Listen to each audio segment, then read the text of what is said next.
CanMar Morning Talk Show, a fresh take on what's happening in the global cannabis and psychedelic space. Your power shot of cannabis and psychedelics knowledge, featuring the industry's hottest experts, thought leaders, trendsetters, influencers, and celebrities.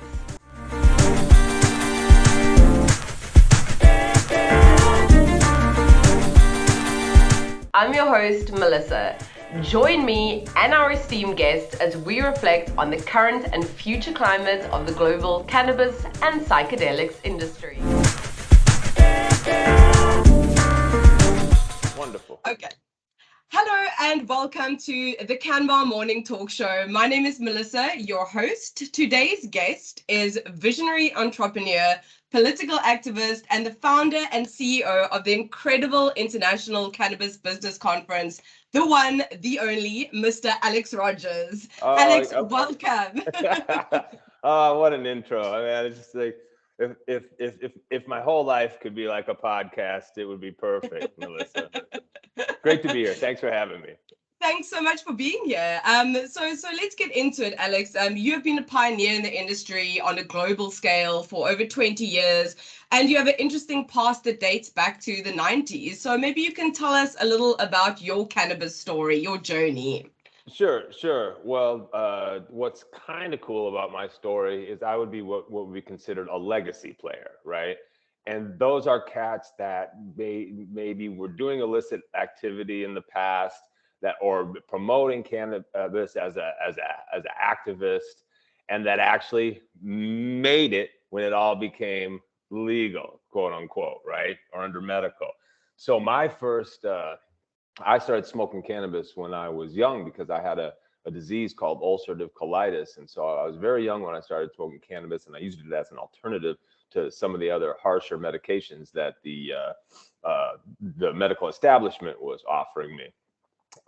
In 92, I moved to Santa Cruz. I'm born and raised in Minneapolis, total Minneapolis boy, but moved to the West Coast in 92, and that's where I met, or 92, okay, time flies, and I met Jack Hare in 93, and Jack Hare is the basically the granddaddy of our hemp movement, and he wrote a book called The Emperor Wears No Clothes, and basically, he was my mentor as an activist, not as a business person, but as an activist. And then so I was on the streets, Haight-Ashbury, Telegraph Avenue in Berkeley, and I was the guy, you know, the sign saying legalize weed. People would be chuckling, and now nobody's really chuckling. So I was there pre-Proposition 215, working with Jack Hare, Dennis Perrone, David Goldsberry, Dale Geringer, Ed Rosenthal, you name it. I had the honor and great opportunity to work with all these amazing cannabis legends. And so I was there pretty much at the inception. And then I went and I moved to Europe for a while, and I stopped doing activism. But I did work on a ganja farm in Switzerland, and I did run the High Times Cannabis Cup for 5 years, the concert house, the Melkweg for them from like 98 to 203. Then I went back to, then I ended up going back to Oregon for 16 years. And that's when I really got my shit together, because I ended up going to prison, not at the beginning of my European tenure, but at the end of my European tenure for that 8 years. And so that going to prison for cannabis, which I was an idiot. There's no excuses. It was nothing morally reprehensible I did. But I'm not one of those people that says, like, I wear it as a badge of honor or anything like that. I do not wear that as a badge of honor. That being said, I learned from that experience. Sometimes a man has to go so low to figure out, you know, to give thanks, to be thankful for every little speck of everything that they have. And so not that I wasn't totally thankful in the past, but I was just I was a wild boy, you know, running around, just kind of marauding the earth. And you know, after I got out of prison, I decided what I'm going to do is I'm going to be a builder. I'm going to help preserve community, family, and society. And I really never looked back. Amazing. So Alex, tell me, what do you think is what is your take on modern day activism? Compared to when you were starting out in the 90s. Now in 2022, how have things changed in terms of activism? Well, activism is done through business now. What happened is in 2008, the recession happened, and all of us activists and all of the hardcore activists, like whether it's DPA or MPP, they made the smart decision of saying, well, we're not going to push this as a human rights or a civil liberties issue or a common sense issue. We're going to push this as an economic issue. And so the narrative changed to that, and immediately or soon after that, Colorado legalized, and then all the other states soon followed thereafter. And then what happened was I started a medical marijuana clinic in Oregon, and I was an activist before that, right out of college. And then I graduated right when I got out of prison, about a year and a half afterwards. And then I went to be an activist again, like a pretty much almost a street activist at that point. That was it was about 2008. And then I decided to start this medical marijuana clinic, and I almost felt guilty that I wasn't being an activist anymore, and I'm going to be making money and blah blah blah, or try to make money.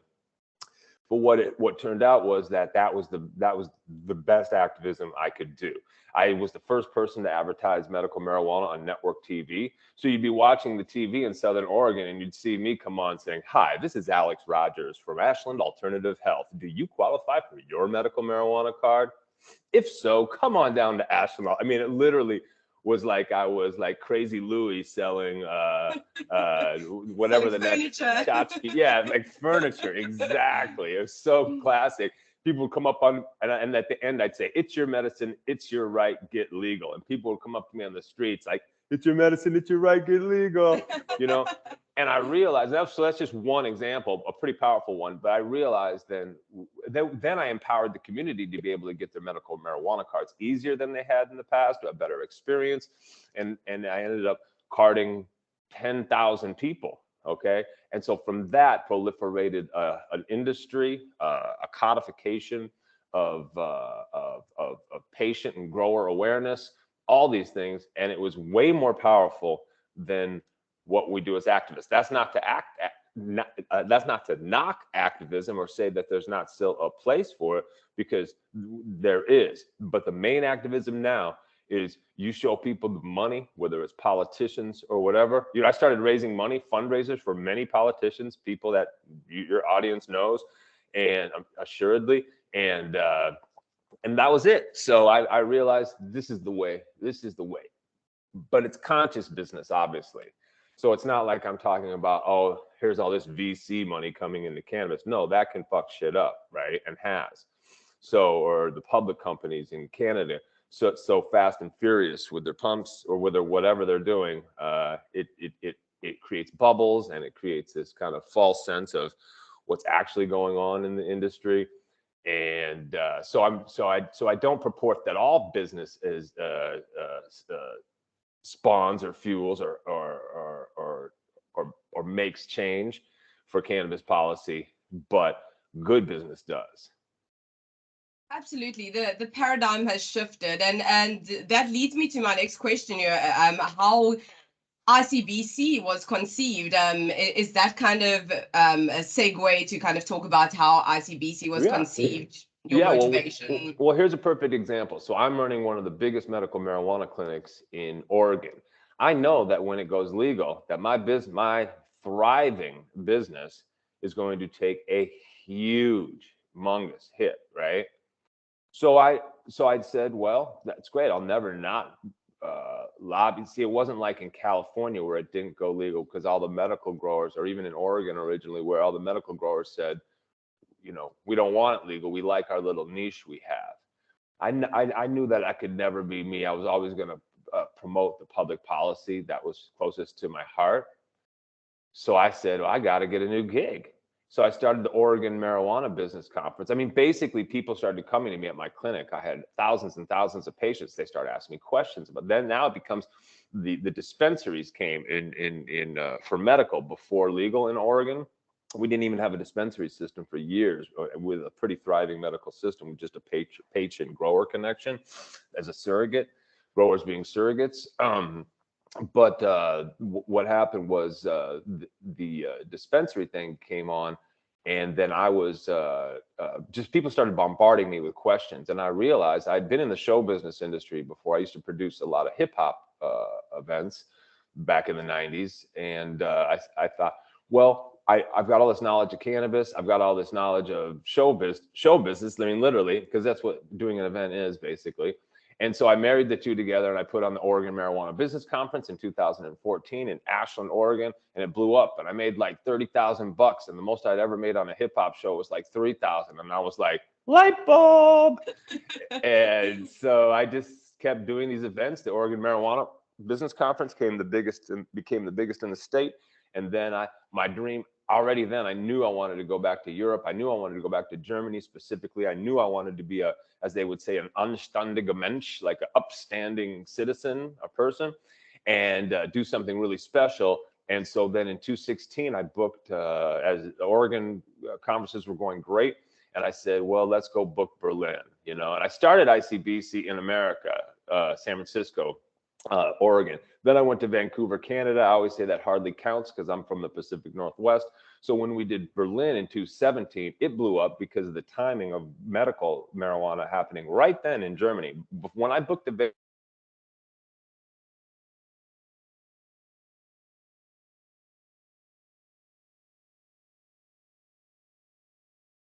ICBC Berlin, 2017, and that blew up. And then I decided I'm going to start focusing only on the European markets because that's where my passion lies, and that was the funnest. Those are the funnest and most exciting events for me to put on, and here we are now. Amazing, incredible. And when you first started ICBC, did you ever think that it would get to this kind of level? What were your expectations, when you started compared to, how it's grown into one of the biggest cannabis industry events globally, which is obviously incredible? Well, I've got a big imagination, Melissa, right? So you don't go into the, it sounds like some sports star when you thought you were down 30 points, and did you ever think you could come back? And you don't ever have a sports star say, you know what, I really thought we were screwed, man, and couldn't come back. They say, no, you just keep at it, keep doing what we do, stick with our game plan, and eventually we brought the heart, blah, blah, blah. So that's kind of how I feel. I'm super thankful. And am I surprised, or am I? No, because that's how you do it as an entrepreneur. You have a vision, you focus on it, and you get to that place. So do all ideas come to fruition like that? No. And I knew that was the case, and I knew it might not it might not be so grand. But really I hardly ever entertained that idea, no pun intended, because that's just not a good place that's a dark place for an entrepreneur to go. Sure, you got to dream big and shoot for the stars, right? Exactly. So Alex, ICBC has arguably ignited somewhat of a zeitgeist in terms of international cannabis conferences. Do you think that this puts pressure on European legislators to push their reform policies? What are your thoughts on that? Yeah, I mean, that's something I'm really proud of. Is I always think to myself, I wonder if there was no ICBC, would Germany be legalizing right now at this time?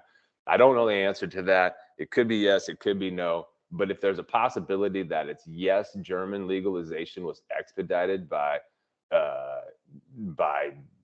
the work that I've helped create, and these gatherings that bring people together and codify and promote and forward the industry, this just pinch me, really, because that's what it's all about. Wow, could you make change? Because this life is temporal, and all anybody really wants is a legacy. No matter how, it could be being a good father, it could be being your legacy. There's nothing better than that, right? So otherwise, anything else is just gravy on top of something like that. So I feel really fortunate there's probably a good chance that the ICBC, in whatever jurisdiction it was, helped push policy forward and the business forward, but in Germany, possibly particularly. Of course, and yeah, speaking of Germany, what would this mean for the European markets if Germany legalizes? What does the future look like for European cannabis? you know, so here's what I might not have been able to imagine, that Germany would have been able to legalize this quickly in this shape and form that we see it coming in. The impact is absolutely huge. Germany legalizing right now is the biggest, most seminal period of cannabis maybe in the last 10 years, right? It was probably Colorado going, then it was Canada going, you know, Uruguay, Malta, it counts a little bit, but when a nation like Germany is so powerful, big, strong, and hegemonic like Germany legalizes, you know, it resonates. And I've lived all over Europe, and everywhere I live in Europe, they know Germans are we know how Germans are looked on in Europe, right? They're looked at kind of that they don't control things by war anymore. They control things economically now. You'll get a lot of that just talking on the streets in different countries around Europe. They know who their big brother is, and they know that Germany gives them cover for any policy that they might want to implement. Basically, people admittingly say, well, we know we're going to, once Germany does it, then and so this comes in all types of sectors of business or culture or whatever. Once Germany does it, then everybody else follows. Maybe with France as the one exception. Okay, I'm sure all the French people are glad I made that qualification. But so it can't be understated how huge the fact that Germany is legalizing right now in what I would consider to be a fairly robust fashion. We're looking at full legalization in the entire European Union with 4 to.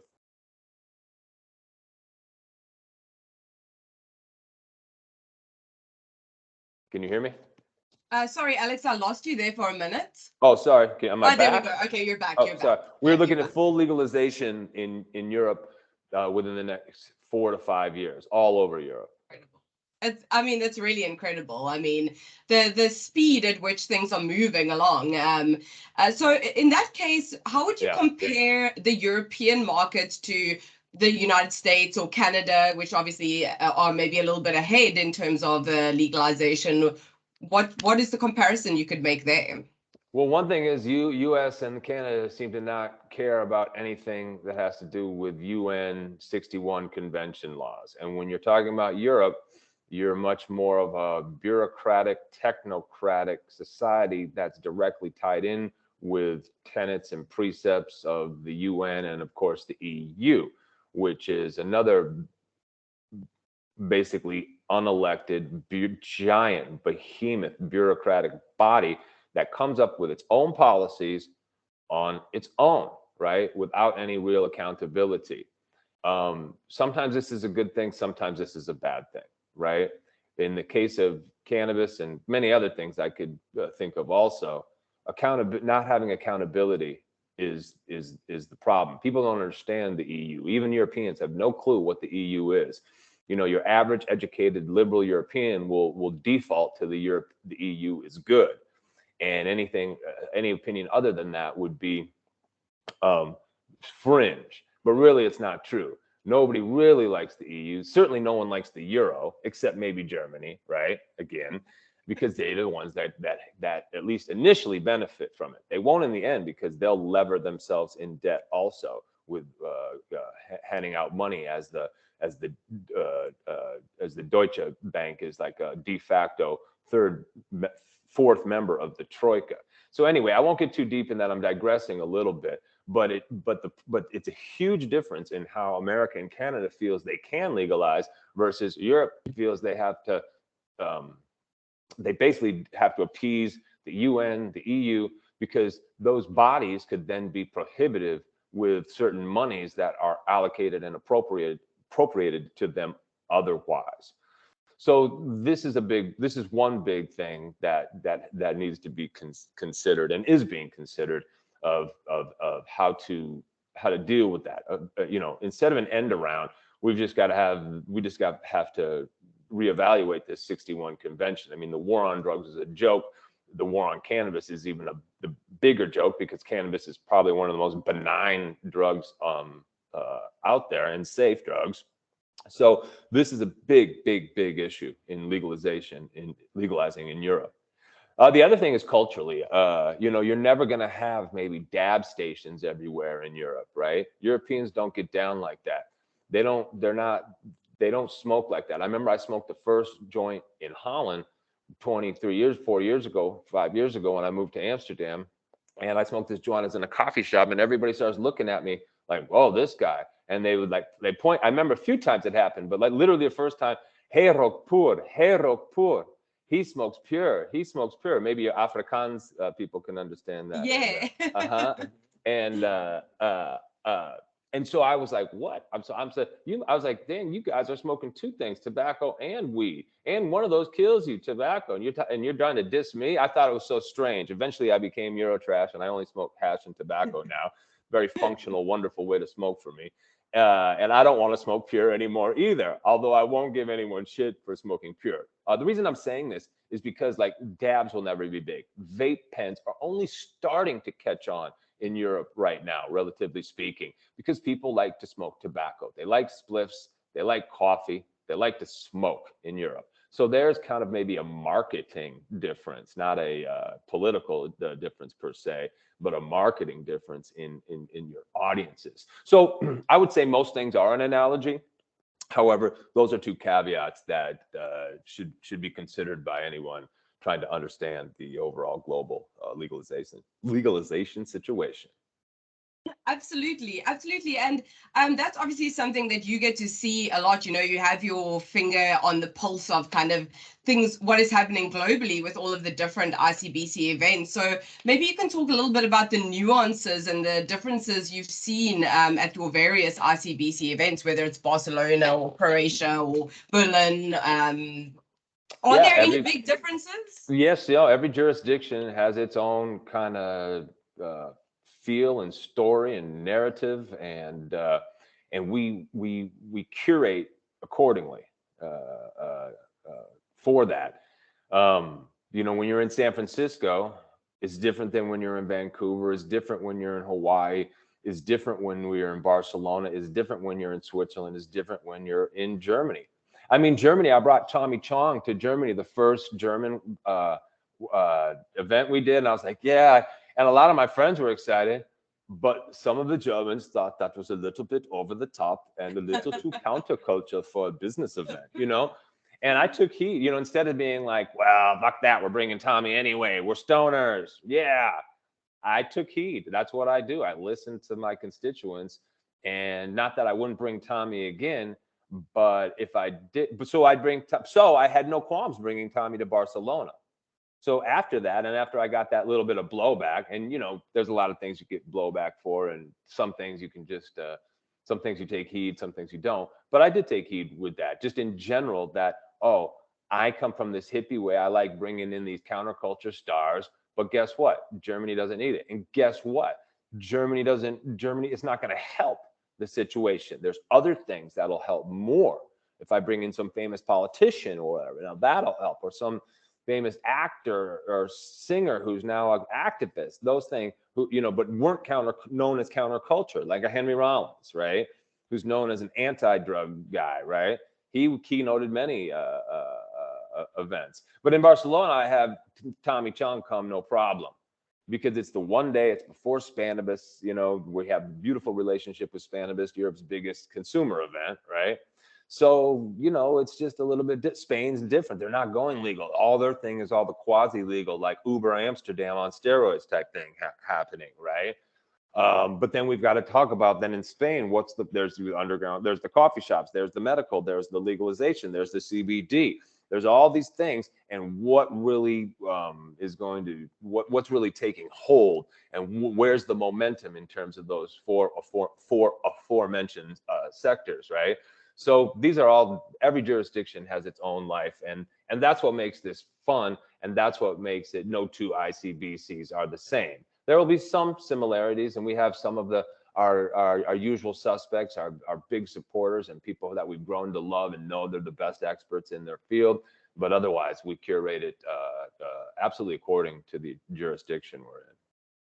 So which is your favorite ICBC event, Alex? Maybe this is like asking you to choose your favorite child, but I have to ask the question. No, it's not. If it was Sophie's choice in here, I know who would go to the firing squad. But no, obviously my Europe, Barcelona and Berlin are my favorite events by far. And Berlin, of course, is my favorite because, it's just the influence that it's had over the market. And it's so poetic that I was in prison in Germany and now I'm talking with the head of drugs in Germany, right? So it means the most to me. It kind of symbolizes me turning my life around and becoming that anständige Mensch. I love that. That's amazing. Yeah, it's really a personal thing for you, I think. For sure. Well, I'm not the typical entrepreneur. I'm a hippie. I love weed. I love people. I had this universal vision on some Star Trek 10 forward, Geordie LaForge, Jean-Luc Picard type thing happening in my mind constantly. So I push this narrative of, what I try to do is I try to, cross the gap between the suits and the fruits, right? I can do both, right?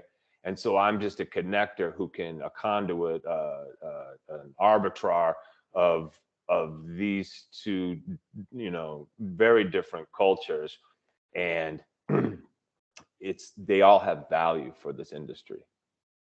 And I think that's something I can definitely speak on, having attended in Berlin this year. ICBC is very well balanced between the business and the fun. So of course, entertainment is also a very important aspect. I mean, people want to have fun. Why do you think this is such an important factor in kind of creating this cannabis conversation? Having this balance between serious topics and the fun. Because the fun is based on cannabis is fun, right? And Debbie Goldsberry used to get up years ago and say, let's not forget to have fun, right? Because that's the whole thing, to make that nice marriage of professionalism and funness, if that's a word.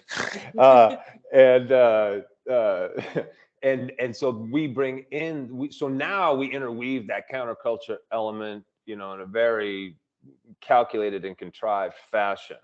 So basically at the after party, anything goes, right? So at the conference, it's still, the conference isn't stuffy by any means. And that's another thing I'm proud of. But the after parties are, all right, let's go.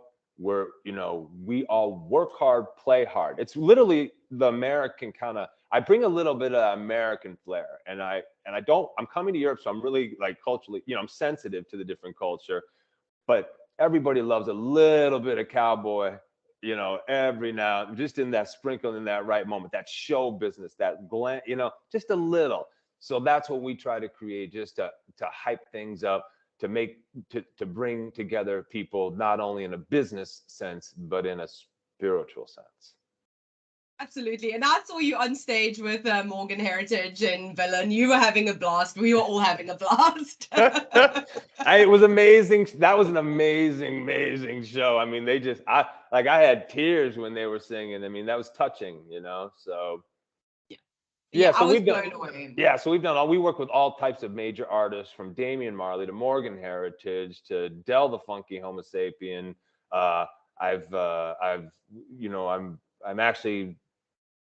I'm in conversation with some really big artists for Spain and Berlin. I don't want to tell you who they are, but they're the top artists from the early 2000s, like filling 100,000 people stadiums, big things. So legacy artists that have always been down for the cause. So that's you might awesome. Take a couple. Yeah, so we'll see. I'd like to say, if I had anything confirmed, I would tell you immediately. I'm a blabbermouth, but it's not confirmed, so I won't say anything. But yeah, we work with some of the top musical artists in the world, and we are going to continue that tradition. But yeah, the after party is where the counterculture stuff goes down. I love it. I love it. And Alex, of course, these kind of conferences like ICBC or any other business cannabis events that are happening, a lot is to do with networking, right? And that's become a very important. How important do you think networking is in this industry? Well, we know it's the most important thing, even more than our content, because when we do our surveys, networking and making connections is the number one thing. I mean, that's another reason I'm proud of the ICBC Berlin, because people from over 80 countries. You know, if someone says, oh, well, I don't really need to do business in Germany, I don't want to come. I was like, well, what's your point? Because maybe 30% are German. Maybe 30% of the ICBC is German, right?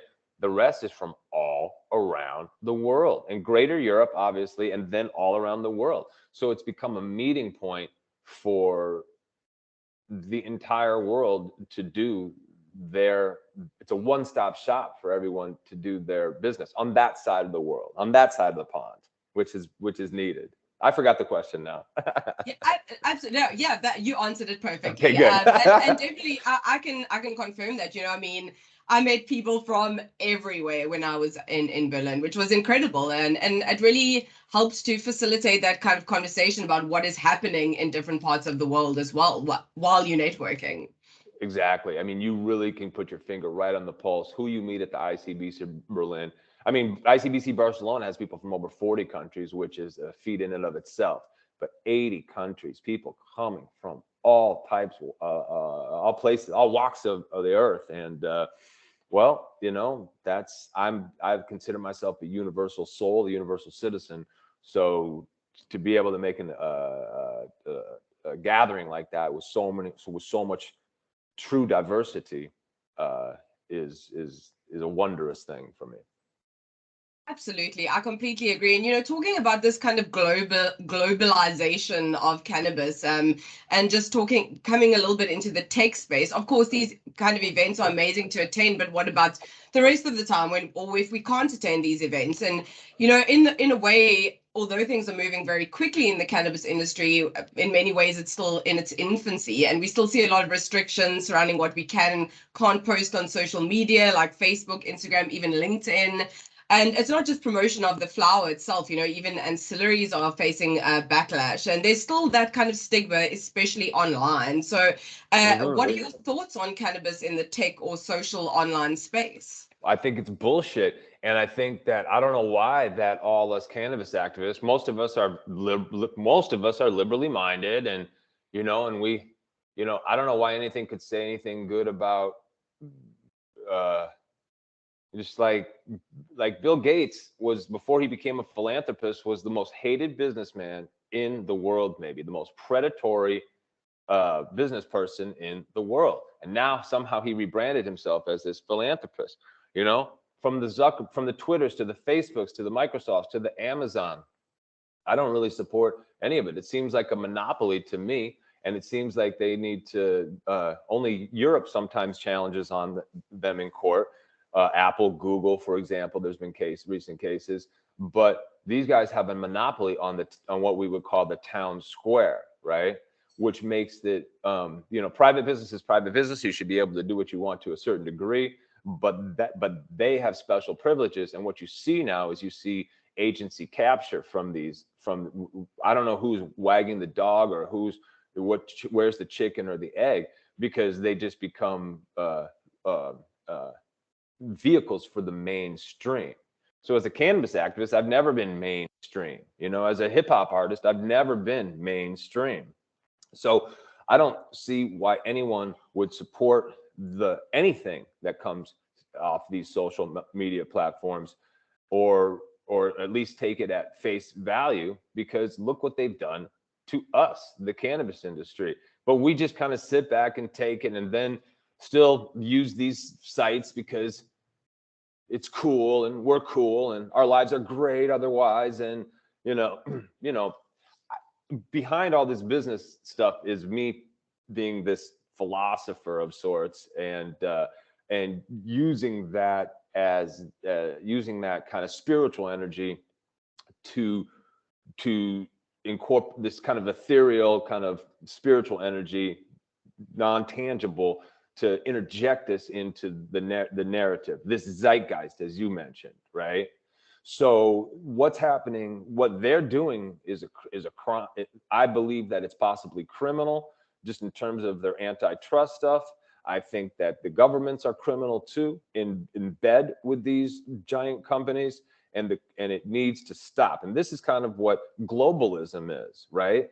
And we now are seeing that globalism is not this one love, Star Trek, Jean-Luc Picard, Geordie LaForge, 10 Forward, Whoopi Goldberg thing, right? It ain't that. It ain't that. So what cannabis represents is the opposite of globalism. It represents community and sustainability. And this is, as we see, just look at the global supply chains breakdown, right? So what has commoditization done for us? It has made us dependent on everything else. But the same people who want to support commoditization and globalization are supporting the climate agenda. Sorry, you can't have both. You can't be into globalization and being into monocropping and being and into commoditization, having food grown here and shipped to there. This ain't good for the environment. If you really care about Mother Earth, and you'll support local production, process, consumption, everything. You know, lest we not get into the political realm of that. If you talk about Karl Marx, I'm not a Marxist, but he talks about the mode of production, and the mode of production is not just a business thing. The mode of production seeps into society also, of how society is also dealing with themselves, right?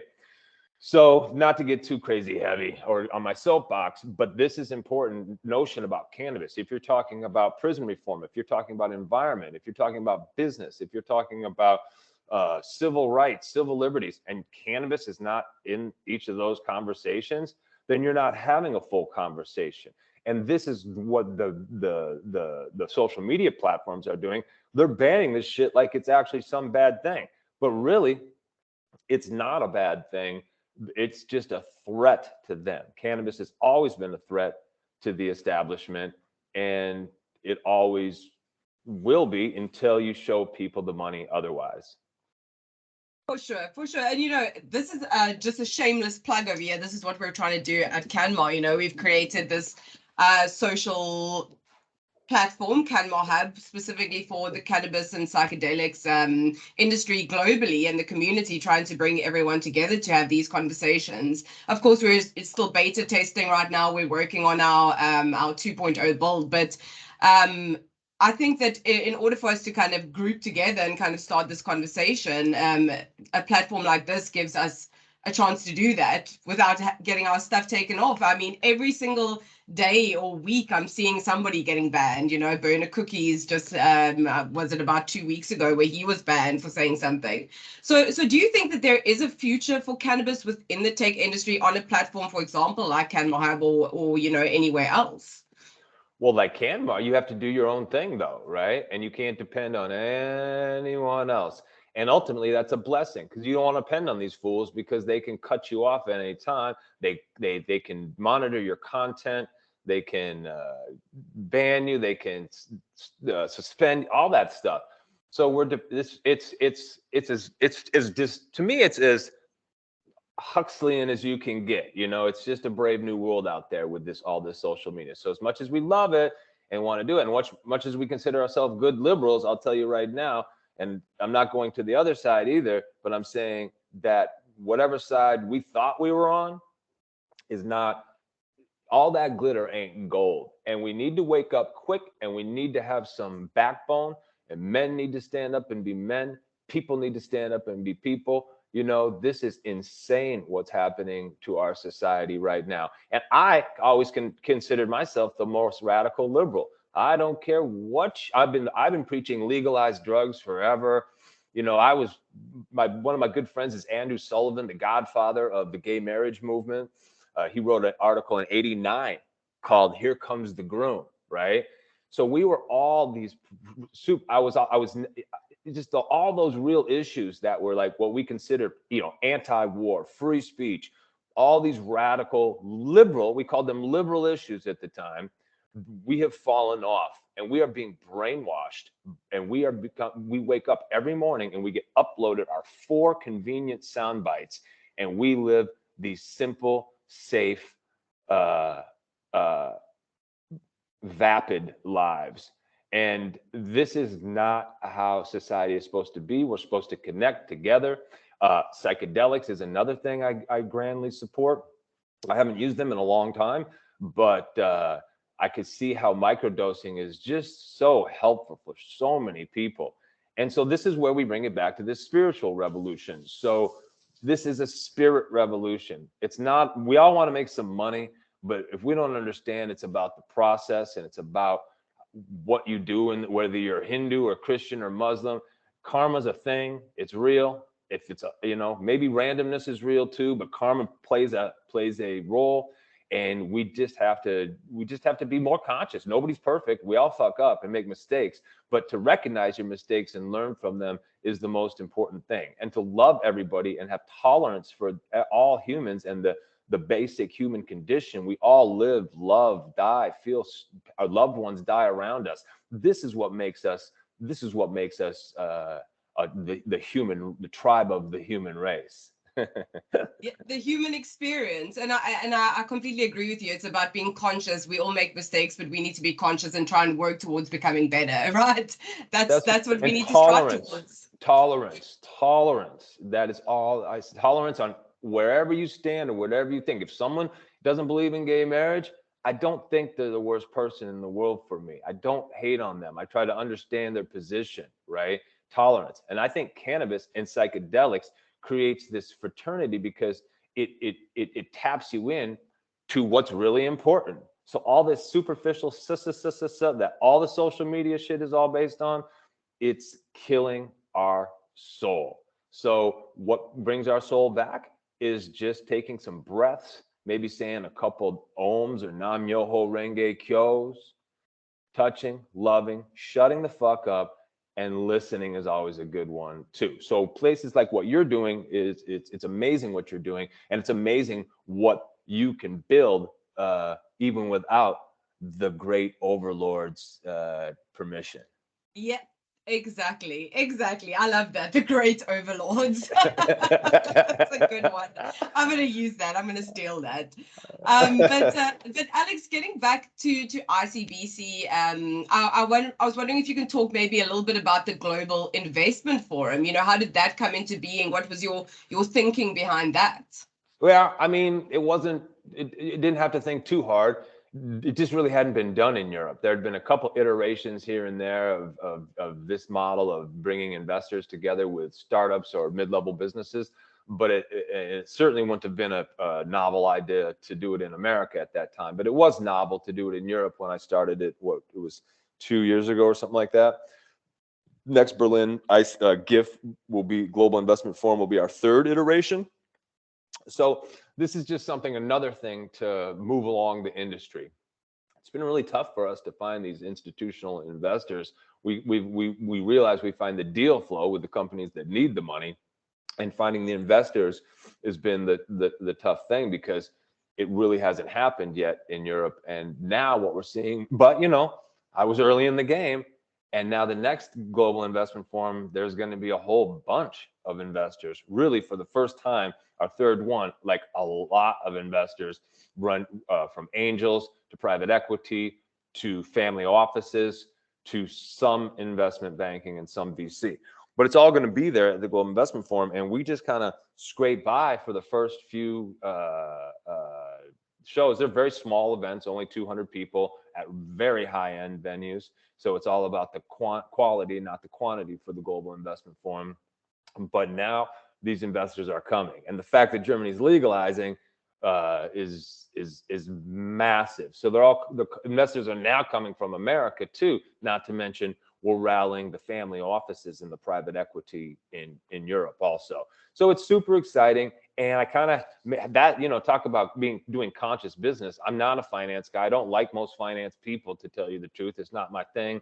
But what we really are starting to do now, we're kind of changing the format to where we're really hands-on. And we, instead of just having people come and meet investors and kind of have this free for all and see what happens, no, we'll be curating it now the whole year round, connecting, looking for the right deal flow, the right businesses, and then personally, not, or my team will then connect them with these investors we've identified in these certain sectors that they are more interested in investing in. So we find some retail build out, we find some lab, we find, or whether it's plant touching or ancillary or retail, then we're setting up these different funds now, if you will, and but basically doing it more pinpointing with matching in the right investor with the right company, and not just letting it happen, but helping when we see fit. Yeah, really facilitating that process. And I think it's even for a lot of cannabis businesses, they don't know how to go about looking for these kind of investments, and to be able to facilitate that process, I think it's a wonderful thing. Right. So we're finally figuring the global investment forum. It started out as a pet project, and now we're finally figuring it out. And it's gonna be it's taken years to get to this point. So I'm happy. I think my learning curve is, I'm pretty pedestrian when it comes to all this investment finance stuff. So I got to find the soul before I really can 110% go. And now we're bringing some real love and soul into it, and it obviously that'll probably then manifest itself to the next echelon. I love that. I love that. And talking a bit about the future of ICBC, what do you see for the next 5-10 years, or even the next year? What do you see for the future of ICBC? Berlin is blowing up. Okay, so that's what I see. It's hard. I really don't want to do any other events except Berlin, Barcelona. I will do maybe a little one in Slovenia, the country where I love and where I live and that I love. A little special event down here, but otherwise, it's all about Berlin and Barcelona. Barcelona is taking a lot of the oxygen out of the room. It is extremely busy. My email box is just, we're having this conversation here, is like, oh, boom, boom, boom, boom. A lot of things happening. Like you said, it's happening quickly. And so I see Berlin really becoming massively huge. It's incumbent upon me to keep the soul of that event as it gets bigger. So that's what I'm going to be working on. Now, once Barcelona and Berlin are at that stage, whether it be 1 or 2 years from now, then I'll consider going to other places. And I always wanted to go to Cape Town. I look at pictures of Cape Town. You've got that hotel called the Bay Hotel, I think. Or maybe I'm like, the Bay Hotel would be a nice place for a little event, you know. Let me tell you, Cape Town is absolutely beautiful, very scenic. I think it would make a great spot for an ICBC, just saying. I do too. So and there's a couple other locations that I actually won't mention. I got some secret squirrel places that they're maybe a little bit counterintuitive, but I've got a couple places I want to go maybe in 2-3 years that nobody's even thinking about, that I know are the next biggest places or I don't know, but I have a strong hunch are strong or the next kind of burgeoning places for cannabis. It helps to have your finger on that global pulse, so you get to kind of have insights that maybe the rest of us don't even realize. It does help, but ultimately it's your instincts. I think we need to get back to our instincts. Cannabis, psychedelics, they help get you back to your instincts in a world where everything's a distraction, taking you away from your core self. So if you can get in touch with one's instincts, then everything just starts to flow when you find that balance, and so you just make more educated decisions. And that's so my knowledge comes from more instinct than even my finger being on the pulse. Now that doesn't hurt, because I can investigate my whimsical notions, at the anytime I need. So that's what does help. But most of the time it affirms my instincts. And but sometimes it's like, okay, that was the dumbest idea I ever had in my life. That happens a lot, and that's part of the entrepreneur's vision also. So as much as I'm looked upon as, oh, I predicted this Europe thing long ago and blah blah blah, even a blind hog finds the ear of corn every once in a while. Absolutely. And as a cannabis entrepreneur or cannapreneur, any words of wisdom that you would like to impart on others maybe starting their journey or struggling in their journey? I would just say keep that core, your spirit, and know that it's the journey. Obviously for any entrepreneur, resiliency is the number one attribute for an entrepreneur. If you can't handle adversity, and you just go ahead and get a regular job and have a boss, because being an entrepreneur is the hardest thing in the world. You have to stay focused. You have to have faith in yourself. You can't listen to what other motherfuckers are saying. You have to do you. And all I know is this: at times where I've started a few multi-million-dollar businesses in the last 13 years. And all I know is this, is just when you think things are the shittiest and they're down and it's horrible, if you keep working, if you keep forwarding, if you keep hustling, it's an ebb and a flow. So you just that's the way of the universe. So, when I was in prison, this Chinese guy was so happy. He said, "Oh man, all this bad luck I'm having." He's like, "That's great." I was like, "What do you mean?" He's like, "It just means I'm going to have so much good luck now." The good luck outlook, right? It was such an interesting way. And he kind of said that was kind of a Chinese philosophy or whatever. And I didn't know it, but it was so fascinating. And I really, that I probably don't remember almost any conversation verbatim I had there, but, or few I do, but that was one of them because it was so poignant, because it made sense of some sorts. And so that's what I would say. Just keep pushing through. And it's gonna happen to you. Happen for you. I'd also say thoughts are things. What you're thinking and the power of manifestation, the power of attraction. All I have to say is be careful what you wish for. So know what you want. Ask the Great Spirit, God, Mother Nature, whatever you want to call her. Okay, just ask and you shall receive. But the hard work has to come also. And if you only focus on those two things, what you want and what you're going to do to get it, it will happen. Unless it was the dumbest fucking idea ever. And then you need to backtrack and go do something, put that same energy into a new idea. And you don't want to kill yourself and be too dogmatic. The second thing that would be important is to be malleable.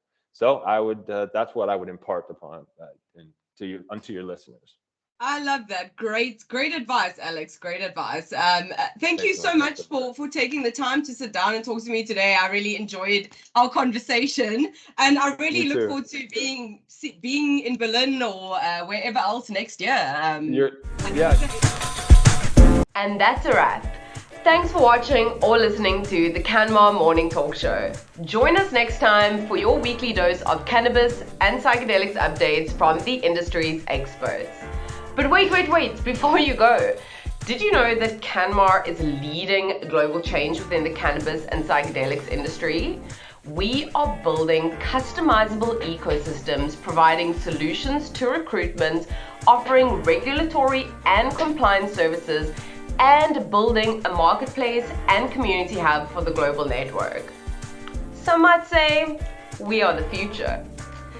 If you haven't already, download the CanMar Hub app or check out our website at canmar.io to see what we're getting up to. And if you haven't subscribed yet, please hit that subscribe button below to hear more juicy insights from the movers and shakers of the cannabis and psychedelics industry.